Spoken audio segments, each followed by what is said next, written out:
Самат Қуанғалиев, қошеметтеріңіз.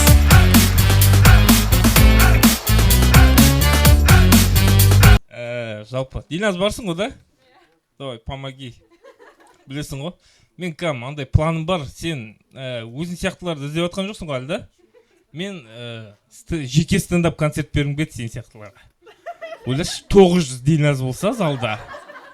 Болды ғой мен онда. Атамекенге кіргізіп қоямын да. Қалайсыздар? Болды. Жалпы бүгін тым сценарий жазбаймын мен. Группаш іздейбеш, пожалуйста, да? Мен дамып, бұйырса, сольный концерт берем. Сен де оған дейін осыны асқындыра бер. Ойнап айтам, ана просто стендапқа келгенде, натуре ішіндегісін шығарып кетеді осылай күліп. Шынайы да андай. Келіп, андай бүйтіп тырысып отқан жоқ. Кәдімгідей емін-еркін күліп отыр. Сол үшін қатты ризамын. Сол үшін билет бердік, иә?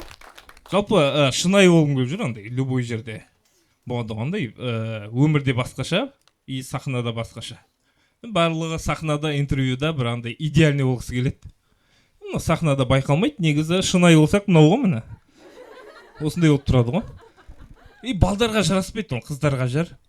Андай, чересчур идеальный болатын балдар бар андай. Білесің, ондай емес екен, ондай күшті болып жүреді андай. Бір жел шығарса, Крит Афган оны еш шығады сияқты болып тұрады ана.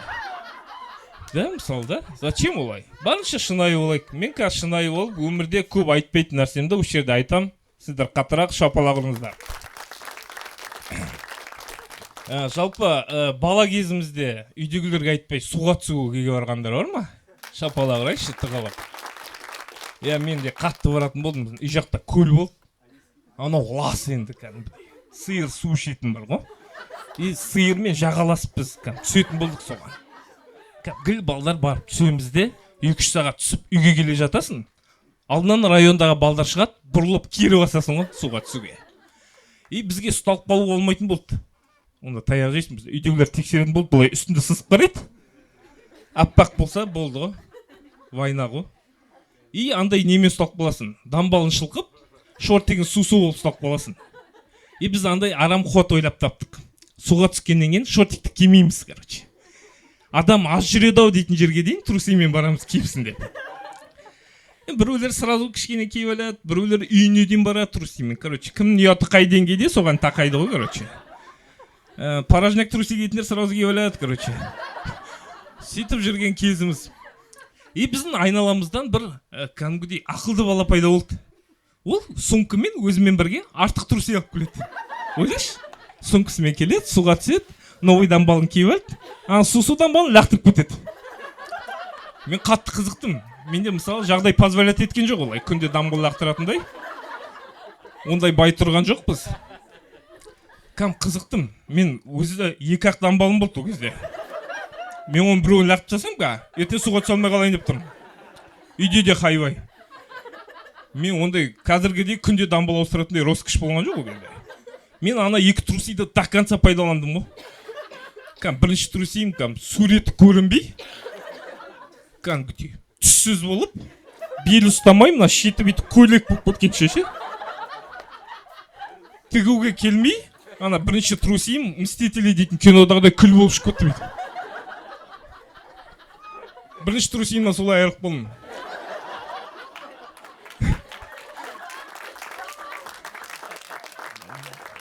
Ал екінші трусиім, как бұтымда десем, так.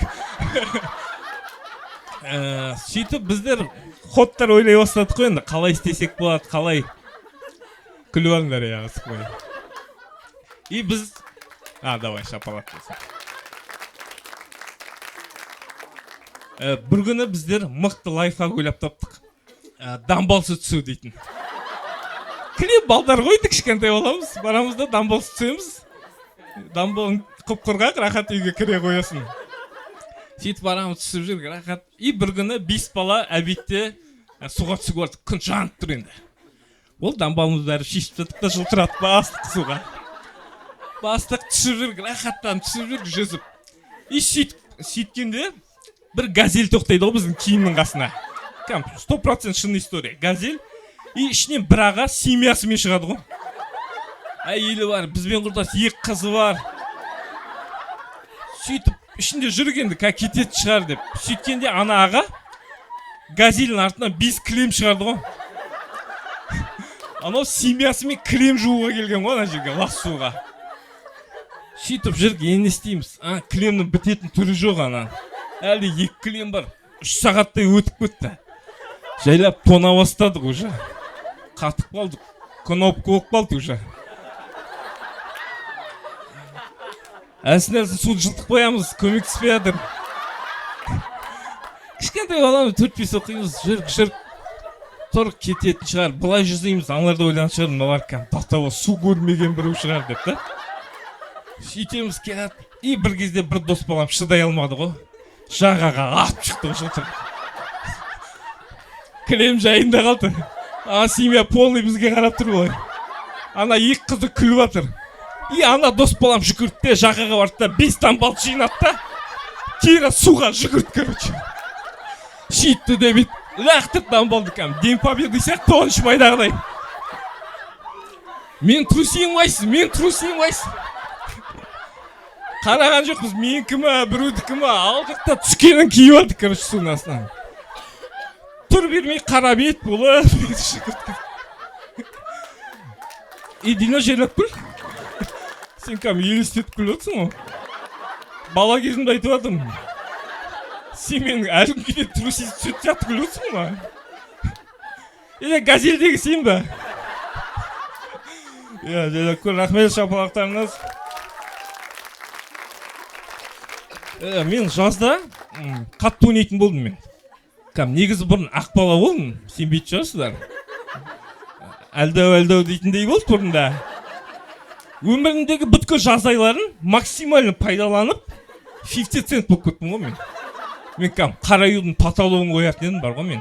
Шашым өсіп, шлюктің асты жұп-жұқа болып, ол тесіліп, бірінші башпайнеттің бет тесіп қалады ғой. Жаны қиылып, ол ірі асқынып, салақтайтындай бар ғой. Ол түсетті 5 башпайын ауада жүреді ғой. Сондайға дейін тақадым ғой мен. Мен кәдімгідей бар ғой, любой киімім мен ақ футболка алып берем, мен оны однотонный қоңыр болғанша кетемін.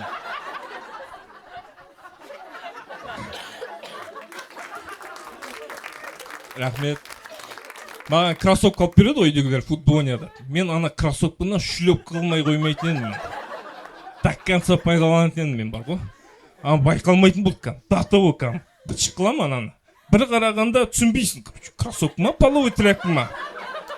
Ана бомж көрсе айтады, датовы мұндай кемеймін мен де. Лучше зимний етігімен жүре берейін деп. Мен футболды қатты ойнайтын едім мен. Мен таңертең шығып поляға, доп көрінбегенше ойнайтын едім мен. Мен допты қинайтын едім мен. Новый допты өлтіретін едім мен. Сырты цветі кетеді бірінші, кожасы түседі. Матасы қалады, оның бір слой кетеді. Бүйтіп ашылып, ішінде қара камерасы көрінгенше ойнайтын едім мен. Бүйтіп ұстап жүретін болдым мен, сұңқы құсат бүйтсем. Құлағынан ше. И мен анан жарам ғой допты. Жарам тепкенде мыжырайып, гандболдың добы сияқты қалады. Қолмен түзеп, бүйтіп күнге қойып қоясың ғой, үрілсін деп. Датао солай ойнадым, мен қатты ойнадым, мен бар ғой мен. Намысы мықты болды, мен ұтылғым келмейтін еді. Миллиондап ешкім ақша беріп жатқан жоқ. И менен мықты ойнайтын, 10 есе мықты ойнайтын үлкендер болды. Бірақ мен артынан қалмайтын едім бар ғой. Ондай бар ғой, Қазақстан сборныйында жоқ ондай. Рахмет көп. Сосын біз енді кішкентай кезімізде ондай үлкен болғымыз келді ғой. Ересек андай соломка дейтін печенье болды, білесіңдер ма? Сол темекі құсап бүйтіп. Сокта арақ құсап ішіп бүйтіп. Қияр ескеп. Потому что айналамыз сондай болды да, соны көрдік арақ темекіні. И соны қайталадық болды. Бізде ондай возможность болған жоқ. И қазір кішкентай балдар біз не істейміз, соны қайталайды. Бізге білінбейді, бірақ ол соны сіздер жоқта істеп жатыр. Мысалы мен досымның баласы бар, 2 жасар, намаз оқиды. Білмейді ол не істеп жатқан. Но он соны көріп жүр да соны істеп жатыр. Вот солай болу керек сияқты. Ертең баланың ұны иіскеп ойнап жатса қате ғой да. Сондықтан кішкене балдар бізден тәрбие алады, и күшті одноразкалар тықып тұрады. Күшті болып жүре берейік. И маған әйелім айтады, короче, сен сондай тиянақтысың дейді, короче, ұқыптысың. Сен мен бала кезімді өлмейсің ғой просто. андай қазір андаймыз ғой, біз бір-екі киім алғаннан кейін, бір-екі рет кигеннен кейін кигіміз келмей қалады уже. Құттай аяқ киімге бірден тиіп кетсе, влашка сұрап сүртіп. Мен мұндай влашкамен аяқ киім сүртіп жатқанымда, кроссовканы көрсе бар ғой. Айтатын еді, Самат, влашка? Серьезно? Білем ғой мен сені. Бұрында иттер аяқ киімді алып кететін еді ғой. Бізде даже ит алған жоқ қой, желкенім, Самат, ты чё? Маған айтады әйелім, кішкентай кезіндегі фотолары неге жоқ дейді. Мен айтам, көп түсірмеген ғой деп. Қайдан білсін өрте жібергенін да. Менде андай 3-4 фотом бар, милашка болған. Дым жоқ. И 10-шы класста типа краш болып кіріп кетім болды. Өмірге. Ортасын алып тұрдым. Мен жаздағы түрім бар ғой. Анджелина Джолидің Африкадан асырап алған баласы сияқты болып тұратын болды. Үйге қонақ келгенде бар ғой. Кәдімгі городской балдар келеді ғой. Ұят болды ғой, андай қол сияқты тұрасың ғой. Көшеге киетін киімінді үй жаққа киіп бычыт болып тұрасың андай. Үйлестіре алмай, үйдегілерін қиналып кеткен ғой андай. Күшті шлепкінің асы жоқ, кроссовкінің бауы жоқ. Добоня десе, ана доба андай, құлағы бар. Өте кедей тұрдық. Сосын қазір енді өзгердік қой. Әйелім мені ойлайды негізі, романтик деп. Ну енді романтикпін, я анау-мынауды ұйықтатып жіберемін енді. Но енді қатты романтик емеспін. Қыздар, сіздер біздерден күтетіндей романтик емеспіз біз. Примерно күшті бір денелерді істей жібере аламыз. Но сендер андай кино қатты әсер етіп кеткен. Кинода, дорамада жігіттерді қатты романтик қылып тұрған ғой. Невозможно. 9-шы этажға кранмен гүл көтереді. Бір коттеджде тұрады, соған өрмелеп мініп, терезесін ашып, ішіне кіріп. Біз істей алмаймыз оны. Времянканың қай жеріне істейміз біз оны? Қай жерінен кіресің времянканың? Ондай күтпеңдер біздер. Сендер сондай дорама қарап аласыңдар да қазақтардан соны күтесіңдер. Мен Қайырғалидан не күтесің сен? Аты банальный, сен одан креатив күтесің мысалы. Ол вақтыда знахар дейтін сериал қарап жатыр. Сен одан завтрак постель күтіп жүрсің да мысалы. Келмейді бізге. Ну ладно, келді дейік та, істеді. Типа коттеджде тұрып атсыңдар. Мінді, терезені ашты, ішіне кірді, қыз тұрады да, вау, жәдігер. Не звучит қой? Саған дорамыда қыз жылап тұрса, бүйтіп жігіт қалтасынан платок береді, көз жасын сүртсін. Қазақтарда жоқ ондай. Қазақтар костюм кимейді ғой. Спортивкаға дүрдейтіп кім платок салып жүреді ка. Егер сен жылап, қазақ жігіті платок берсе, онда ол 1-2 күн бұрын похоронға барған. 50 теңге орап береді ғой, сол анау. Соған сүртіп өтсін сен. Бізде басқаша ғой, ағалар мінжеге салып алады ғой тойда платокты. Ол мен тер ол көзінді ашып қалай сүртесің да мысалы. Анда кинода андай мысалы. Еркек пен әйел ұрсып атса, әйел тұрады да, сен ашуланғанда сондай романтичныйсың дейді де, сүйісіп кетеді. Қазақтарда жоқ ондай. Бізде қазақтар ұрса сүйісіп болмайды. Алимент болады. Болды қалады солай.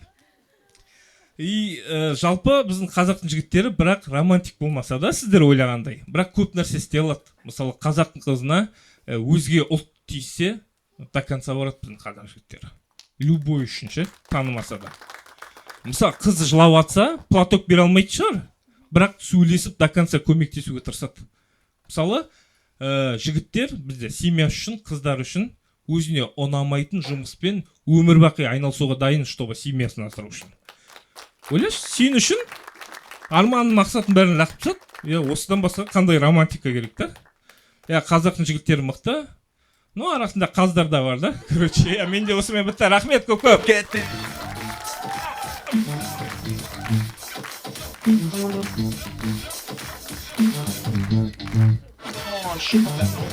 Қонғалиев Самат. Қошеметтеріңіз. Рахмет көп-көп, рахмет. Молодец. Жаңа оқыпсың сен. Вообще дайындалған жоқпын. Походу ұрып отын шана тек бірден. Ана шлюпканы мындай болғанша киім деген жүрт. Сен бұл тұрм Медколждан не бақташ киіп жүрген да? До конца сорақысы болды ғой. Ана не дейтін, кішкентай кезде көшеге не қылып береді ғой, үйдегілер күшті киім. Күннің асып тұрады ғой. Шлюпкында ана шам болып, аяғын терлеп, шлюпкада бүйтіп қап-қара балшықтар қатып қалады ғой. Андай болатын еді мен, шлюпкамен ойнайтын едім футболканы. Футболканы да. Футболканы шлюпкамен ойнайсыз ба? Футболда. шлөкпү ойнойм Ондай башар бірақ. кроссовка алып берген жоқ қой әлі розовый шлөкпүмен ше үйдегі қандай шлөкпү бар сол ыңғайлы жүгіріп Қайсы қандай притик күшті тұрамандай жандары қыспай. қатты тепкенде аяғым пол ішіп кетеді ғой шлөкпү Алдына ма? шлөкпү мына жерде тұрады аяғым былай ішіп тұрады мен жаңа осы анайқа көшіп жүргенде Бауырыма шапалақтарыңыз болса өте кедей тұрған аяп ішкен. Аллаға шүкір баймыз үйде майонез бар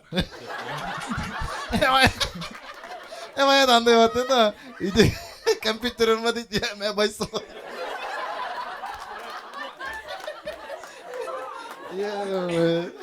білет үйдегілер не алып береді маған спортивка қалың ше іші андай жүні бар іші зимний спортивка ғой скидка болды алып берді ғой явно біреуде алды ма соны июльда киіп жүреді көрсетіп жүрсің бақсы әбетте июльда күшті болып капюшон шығарып қойғанда ішінде мехі жүні көрініп тұрасың шешпейсің ғой даже алдында до конца бәсе мет көзде сен болып тұр ғой іші. Аяғында не баклажка? ухоженный емес ғой аллаға шүкір Декка шығып. мартта баняға бардым аллаға шүкір тазамыз кеше жаңбыр жауды десең